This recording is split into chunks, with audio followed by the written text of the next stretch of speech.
அனைவருக்கும் வணக்கம். ஜோதிடர் சுபாஷ் ராயப்பன் பேசுகிறேன். இந்த பதிவில் மேஷம், துலாம், மகரம் இந்த 3 ராசிகளில் பிறந்தவர்களுக்கு அடிப்படையான சில விஷயங்கள் இந்த பதிவில் பலன்கள் காண்போம். அதாவது ஒரு கட்டடம், ஒரு வீடு கட்டுறோம்னா அடிமட்டம் ஸ்ட்ராங்காக இருக்கணும். அது மாதிரி ஒரு மனிதனுக்கு சில அடிப்படை குணாதிசயங்கள் மிக வலுவாக இருக்க வேண்டும்.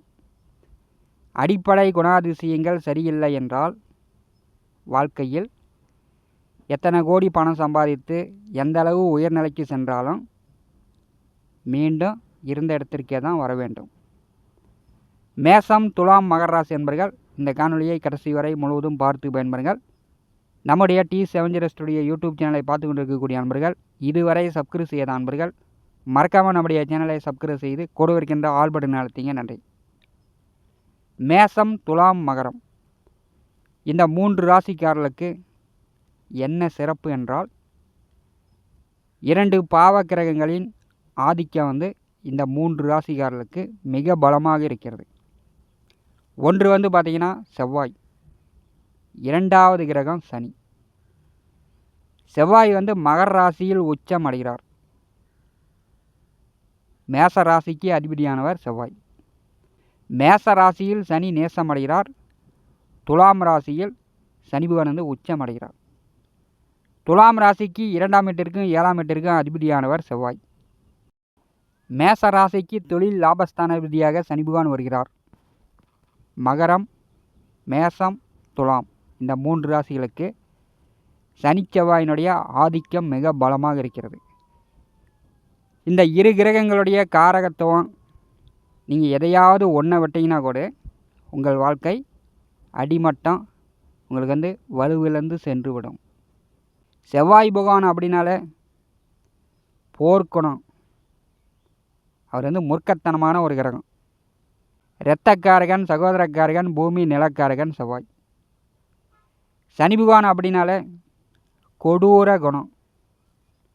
ஈவு இரக்கமின்றி ஒரு மனிதனுக்கு முதல்ல கஷ்டங்களை கொடுப்பார்.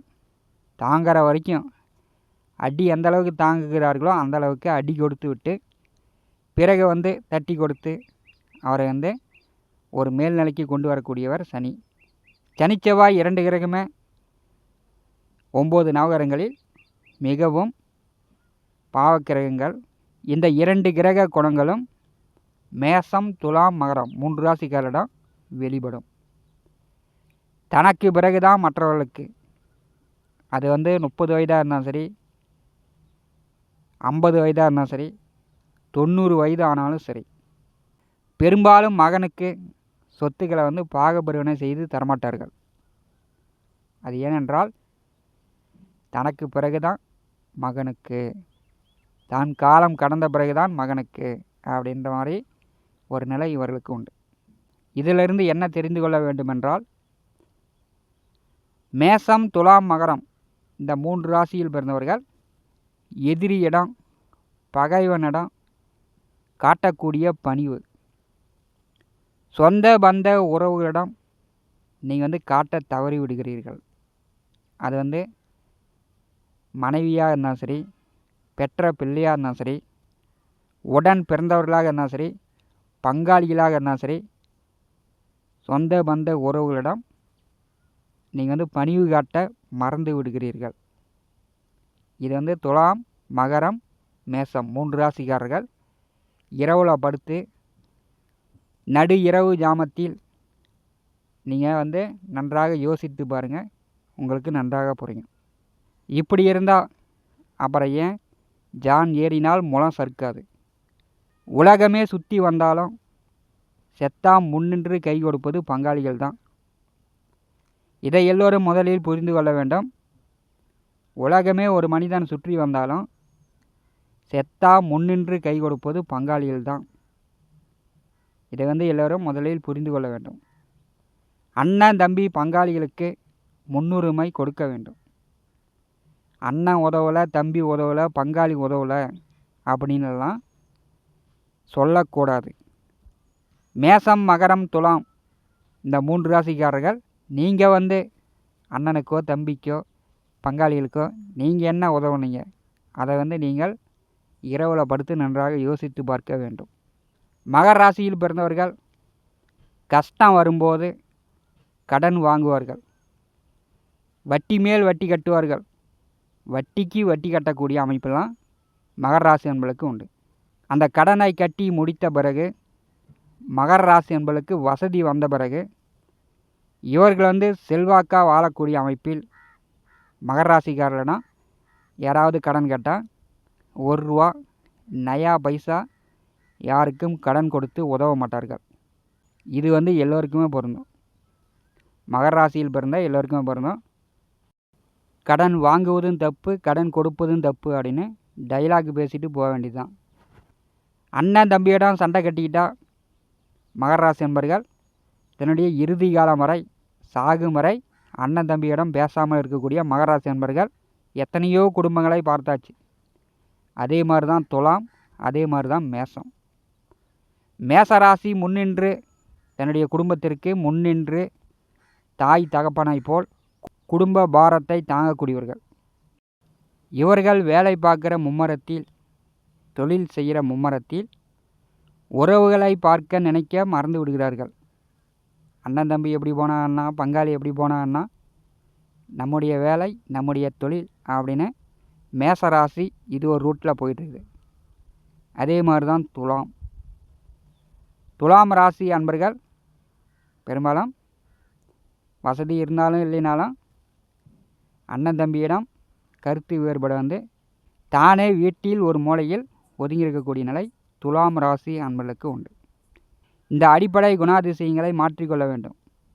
நோய் நொடி வருது, கல்யாணத்துக்கு முன்னாடியாக இருந்தால் பெற்றோர்கள் பார்த்துக்குவாங்க, கல்யாணத்துக்கு அப்புறம் மனைவி பார்த்துக்கொள்வார், வயதான பிறகு தன்னுடைய பிள்ளை தான் பார்த்தாகணும். எல்லோருமே வந்து கஷ்டப்பட்டாலும் வேதனைப்பட்டாலும் குடும்பத்தை வந்து கஷ்டப்படுத்தாமல் பார்த்துக்கணும்.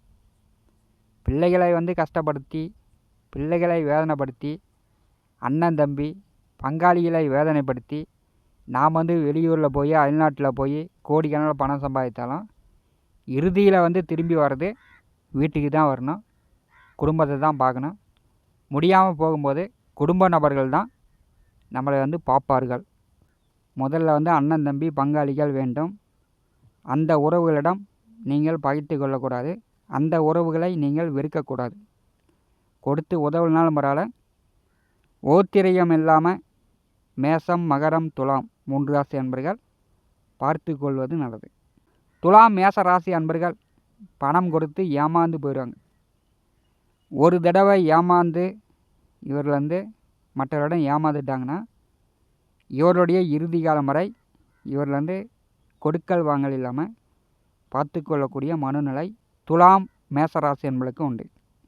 துலாம் மகரம் மேசம் இந்த 3 ராசி என்பர்கள் முதல்ல வந்து பங்காளி அண்ணன் தம்பிகளிடம் ஒற்றுமையாக வாழ பாருங்கள்.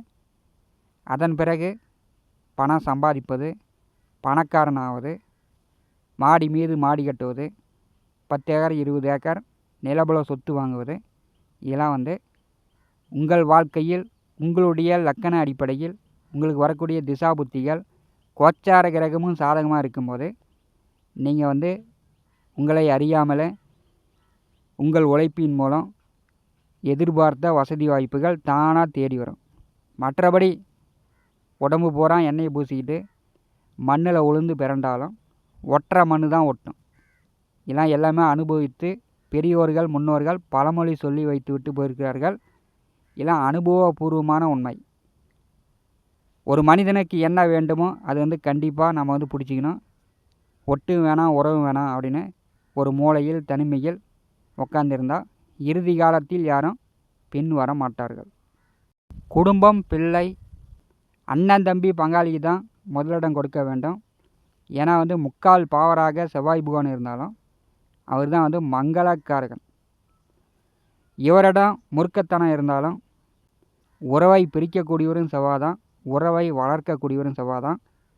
இந்த சனி செவ்வாய் மேசம் துலாம் மகரம் இந்த 3 ராசி என்பதற்கு சுய ஜாதகத்தில் எந்த கட்டத்தில் எங்கே கூட்டணி சேர்ந்து இருந்தாலும், சனி செவ்வாய் எந்த கட்டத்தில் எங்கே கூட்டணி சேர்ந்திருந்தாலும் அண்ணன் தம்பியிடம் மாமன் மச்சானிடம் பங்காளிகளிடம் ஒற்றுமையாக வராது. நீங்கள் தனிமையில் தான் இருப்பீங்க. ஒரு மன குழப்பத்தில் குடும்பத்தில் நல்ல காரியமே நடக்காது. திருமணம் தாமதப்படும், புத்திர பாக்கியம் தாமதப்படும், நல்ல வேலை, நல்ல தொழில், நல்ல வருமானம் அமைத்து கொள்ள முடியாது. ஜான் ஏறினால் முளம் சறுக்குது அப்படின்னு ஒரு வருத்தத்தில் விரக்தியில் தான் செவ்வாய் சனி கூட்டணி சேர்ந்த மேசம், துலாம், மகர ராசி என்பர்கள் இருப்பீர்கள். இவர்களுக்கு உடன் பிறந்தவர்களும் பங்காளிகளும் மாமன் மச்சான்களுமே பகையாக வருவார்கள்.